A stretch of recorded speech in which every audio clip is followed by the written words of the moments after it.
بسم اللہ الرحمن الرحیم۔ السلام علیکم۔ آج ہم ایک ایسے فتنے کے بارے میں بات کریں گے جو دجال سے بھی زیادہ خطرناک ہے۔ حضرت ابو سعید رضی اللہ عنہ بیان کرتے ہیں، ہم رسول اللہ صلی اللہ علیہ وآلہ وسلم کے پاس بیٹھے تھے، وہ مسیح دجال کا ذکر کر رہے تھے۔ نبی کریم صلی اللہ علیہ وآلہ وسلم نے فرمایا، کیا میں تمہیں ایسی چیز کا نام بتاؤں جو میرے نزدیک تمہارے لیے مسیح دجال سے بھی زیادہ خطرناک ہے؟ صحابہ اکرام رضی اللہ عنہ نے عرض کیا، کیوں نہیں یا رسول اللہ صلی اللہ علیہ وآلہ وسلم؟ تو نبی کریم صلی اللہ علیہ وآلہ وسلم نے فرمایا، وہ چھپا ہوا شرک یہ ہے کہ آدمی نماز کے لیے کھڑا ہوتا ہے، جب اسے معلوم ہوتا ہے کہ کوئی اسے دیکھ رہا ہے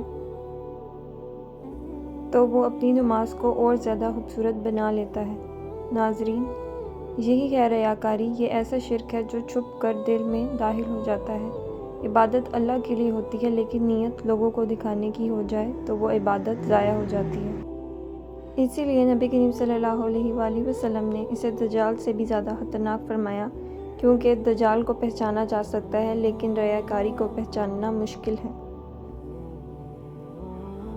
اللہ تعالی ہمیں چھپے ہوئے شرک سے محفوظ فرمائے اور ہماری عبادتوں کو خالص اپنے لیے قبول فرمائے۔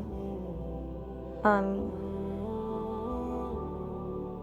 Thanks for watching.